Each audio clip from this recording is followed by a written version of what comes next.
Hello, good morning, good afternoon. This is your boy, Mr. Leon Hunt, better known as Mr. One Time for the One Time Ras Books, live in the building one time. Semester right now. Welcome back to VIOC in action because we are the place to get the number one sports events, situations, whatever it is going on in the Virgin Islands. We're the number one place to get all the sports entertainment. And of course, this best show is, of course, brought to you by our great Olympic Committee, cause we don't do all the great things over here, taking care of all our athletes, and of course, y'all gotta remember the whole summer was a bunch of championships, whole bunch of tournaments, and we had the biggest one, which is our Olympic qualifier, quote unquote, the Pan American Games. So we had so many athletes over there. I think this is one of our largest. This is one of our largest delegations that actually went to the games this year. We had basketball, we had swimming, we had track and field, we had beach volleyball, and we have sailing. So, oh my goodness. And this year I didn't get to go over there because I was here trying to get information for everything over here. But definitely have my girl over there, Mrs. Sydney Powell from Bourne. Still Sydney, hey, bowling is not a sport. But hey, we're not gonna talk about that one on air right now. We wait till she get on the air so she can defend herself. But it's all cool other shit. We're getting us all the information from down there. Today we have a special show, just like any other special show, or like any other show. Today is a special show, and all right, guys, let me tell you guys, we normally don't have repeat sports on the show, but this is our third time doing it. But this time is very exciting because we got some great information and news coming up for you guys. But this show, of course, we could talk about the quote unquote Olympic movement, which is our number one thing. Talk about health, coaching, and our athletes update. And today's show, we have a special guest, Miss Allison from golf. What's he saying? What's going on, my girl? What's going on? How are you? Thank you for having me. Thanks. Welcome to VIOC in action. This is your first time on the show?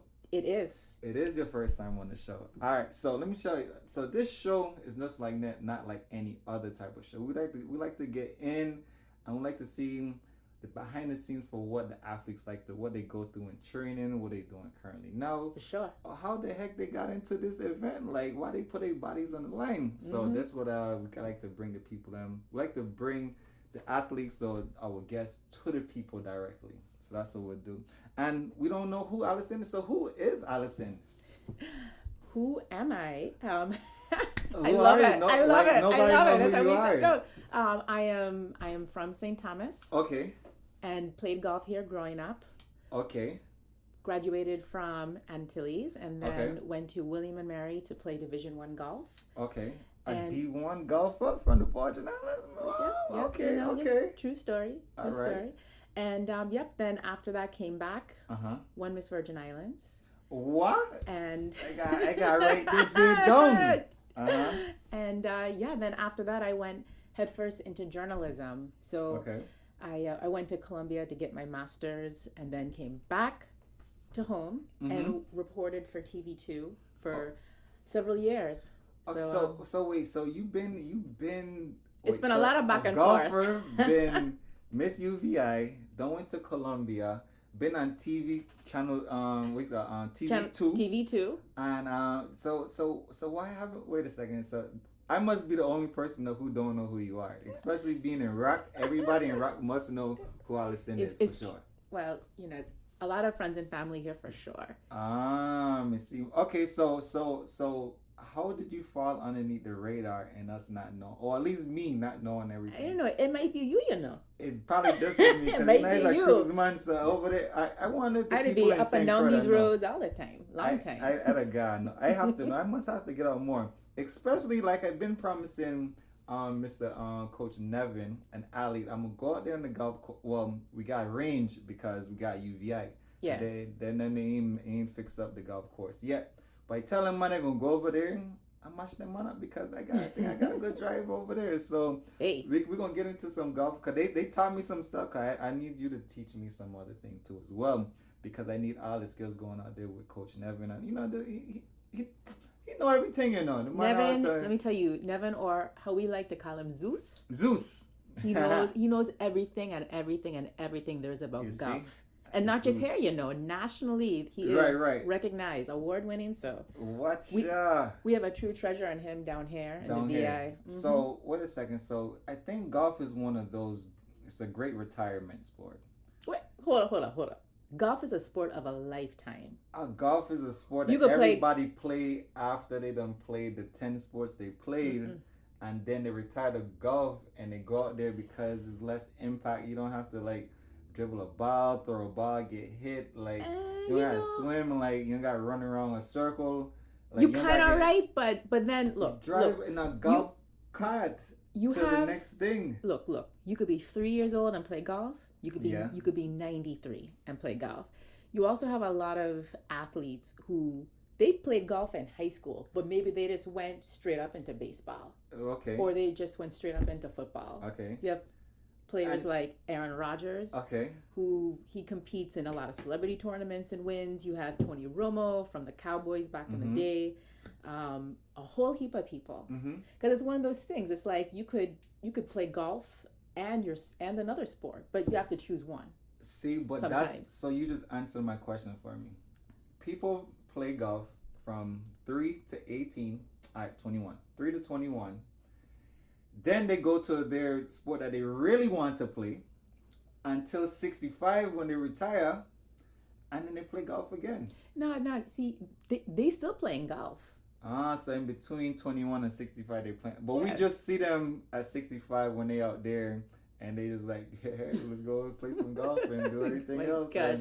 Or they go to Top Golf in the States now because they don't have to drive around in the hot sun and everything. Yeah, they just go and have some drinks and And that swing a little, miss a little. So this is the only sport that you can actually play and still like kick it and do everything else. So this is like a fun sport. That's now. why exactly it's a game of a lifetime. A game of a lifetime. I think I like that. Zeus, how come you didn't tell me that, man? Man was supposed to tell me that, but now I know. It's all good to go. All right, so let me see. You're here, so you are here now in the Virgin Islands in St. Thomas. Yes. All right. So let's go back to William and Mary. Doing William and Mary, golf years. What did you do there? What was your impacts there? What was your credentials there? What happened when you was in university? Because we got kids listening in, and they want to know if they should play golf in university. So what got you there to university, and what did you enjoy at William and Mary, which is in Williamsburg, Virginia? Yorktown? All right, yeah, it's in Williamsburg, Virginia. All right. Yeah, so growing up, I put my all into golf. Okay. So I traveled with our VI team to different tournaments all throughout the Caribbean and would play St. Thomas, St. Croix, Puerto Rico, and also travel to national events. So I would say to any young golfer, aspiring golfer out there, just give it your all. It might be drills on a rainy day, or it might be 2 rounds of 18 if you can. Wait. Drills on a rainy day when you just sitting there and it's just like you Yeah. in the club and it's like, man, Oh, yeah. did you feel all that rain we've been having the last 2 weeks? So you want me to be out there in that rain? Well, no. Catching out cold. Not in the rain. I'm talking about like you're home and you're working on just different drills and things that don't require swinging a golf club.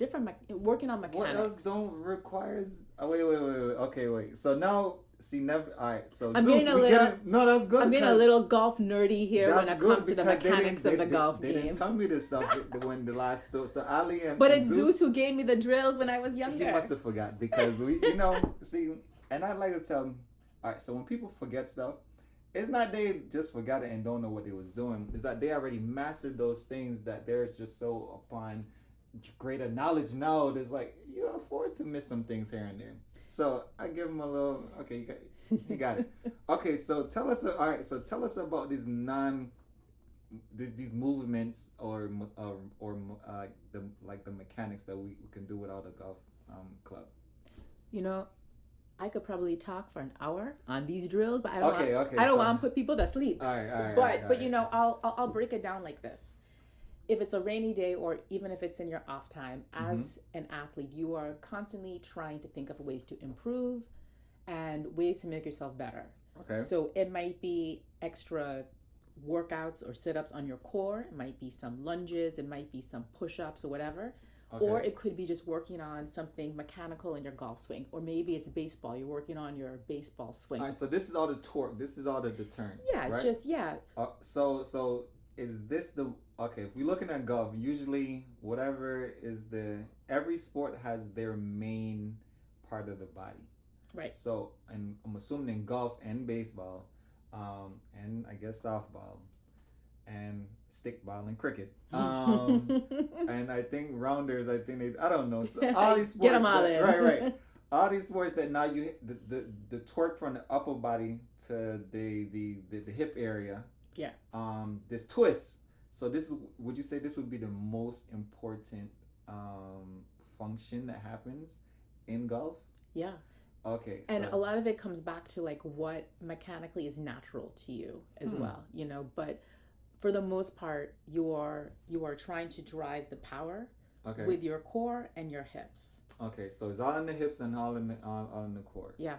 So a strong core definitely and great and strong hips is important. Right. Which is funny because in track and field, the core and the hips is very important, especially you're a jumper, because all you have to keep you in the air is your core. Yeah.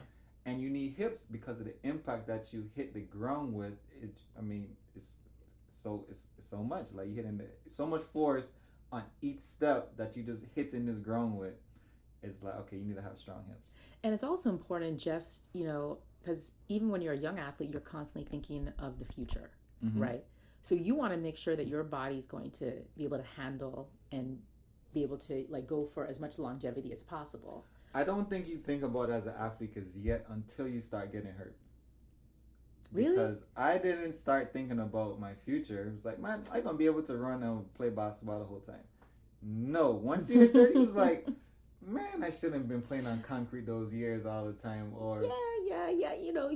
For sure. I mean, you make a lot of decisions sometimes just for the fun of the game because you were with your friends or whatever, and you're out there on the concrete, and you think you could do this. Yeah, because you don't hurt certain muscles and bones in your body at certain age.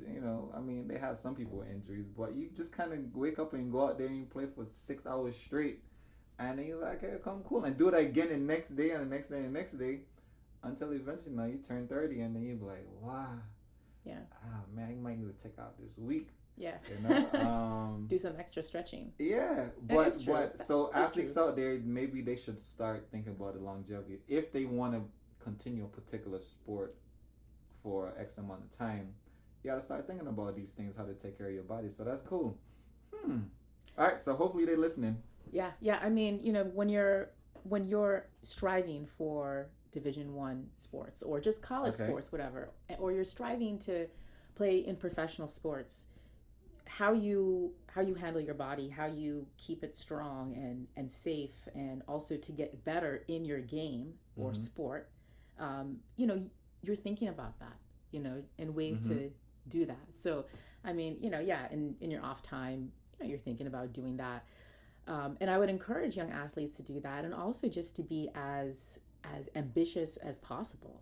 You want to keep yourself going for the highest goals and dreams that you have. So you're talking about don't shoot for the moon, but shoot for the stars. Yeah, or one of my favorite sayings are shoot for the moon, because even if you miss, you are still among the stars. I think that's cool. I mean, you're definitely far away, and you definitely got a lot of stuff achieved if you hit the moon. And actually, a quick story. Right before I left for college, I went to the 19th hole at Mahogany Run golf course, and there was one of my favorite people in the whole world, a lady named Annie, who had worked at the 19th hole, this restaurant right there by the putting green, and she gave me that quote. She gave it to me knowing that I was going to be leaving. So she was saying, shoot for the stars, even if you land on the moon. Shoot for the moon. Shoot for the moon. Because even if you miss, you're still among the stars. Got it. Yeah. But then you're just out there floating because there's no gravity out there. Yeah, but you're in all the light. Well, okay, so here's a great thing. Do you believe we land on the moon? What? Okay. Wait, where that's going now? No, I gotta see. Cause did we land on the moon before? Did we? Before when? Well, Neil Armstrong. Yes. when they went to the moon. Yes. Or at least they said they went to the moon. Uh-huh. Did they go to the moon? And when they put the American flag in the moon rock dot up there, right? Did you think it happened? The movement of the flag that was happening because of gravity, I don't know how that works. And the placement of how the movement, well, like if you have no gravity, the way they was moving there, do you think all of it was true? Or do you think they was messing with us? So you're referring to a conspiracy theory. I'm just asking a question. That I know. I love it. I I'm love just it. asking. I love it I need to see. because yeah, you're right. Did it? That's what with Did that physics. Physics says no, Mm-hmm. because if A is supposed to be this way and gravity works this way, you can't not have those movements in that particular way. So, hey, I'm just saying. Hey, I don't have an answer. I don't have an answer to that. But I will say, I've heard these questions before, and did he? Didn't he? Who knows? But I'll tell you this: we have so much great, and we've had so many great advancements. Okay, I agree. Since then, and the galaxy is just fascinating. It is. I mean, so okay. So this is what I like to tell our athletes too, right?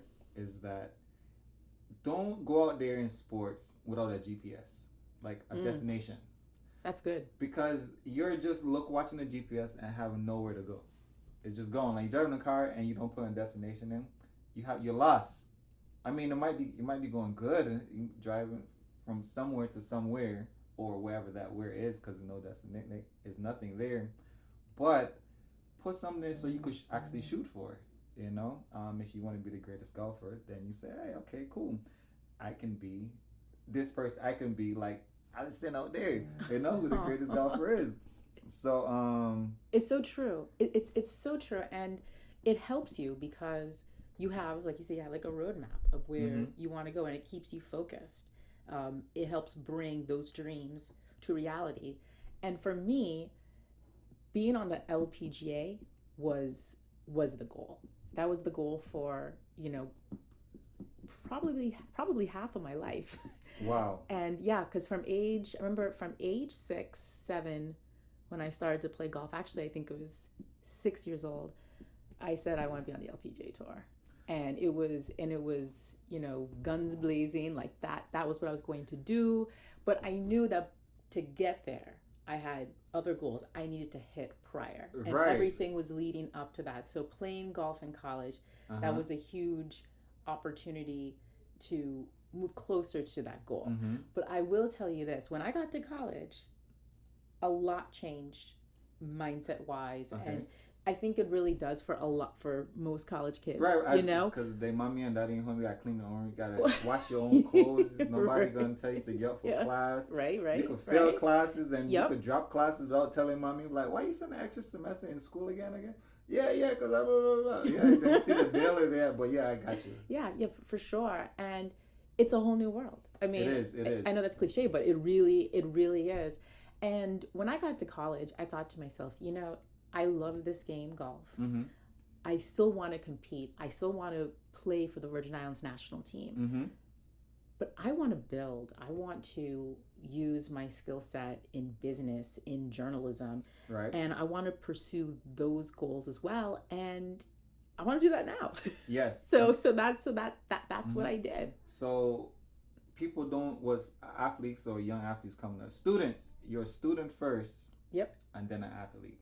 So no matter what, just because longevity of sports, it runs out, but your mind will still be there. So I always remember that you're a student first and then an athlete. But I do know golf is like one of the shortest seasons in university though. Like by the time you get to school, you got 3 weeks and then it's done. In golf you have 2 seasons. You have fall and spring. So our schedule usually finished around Halloween, maybe the first week of November. Okay, like when it starts getting season finished, like after nationals, everything is done. Like before the 31st October, that heck done. Yeah, like all of the tournaments that we were invited to, those usually finished around like end of October, November, and then we wouldn't start spring until maybe Because school finish in the spring, finish in May or maybe late April. maybe like I'm trying to think like maybe late February, early March. And how much weeks you have then in the second semester? Second semester we had about maybe 6 weeks. 6. Maybe All right, 2 so months. that's like a minute. That's maybe like 2 half. months. Yeah. Okay. It wasn't, you're right. Golf wasn't, it wasn't like as soon as you get to school, like that's it. And then December rolls around and that's when the season finishes. It wasn't that long. I remember the golfers came in before everybody. And I remember seeing this kind of like, what? They finished already? Like, you've only been in school for like 3 or 4 weeks and they was done. Maybe because they didn't go on to nationals. I don't know, but it's all good. Well, where we're going to go right now is to a quick commercial break. Be right back talking to Allison live over here at Boat Golf. All right.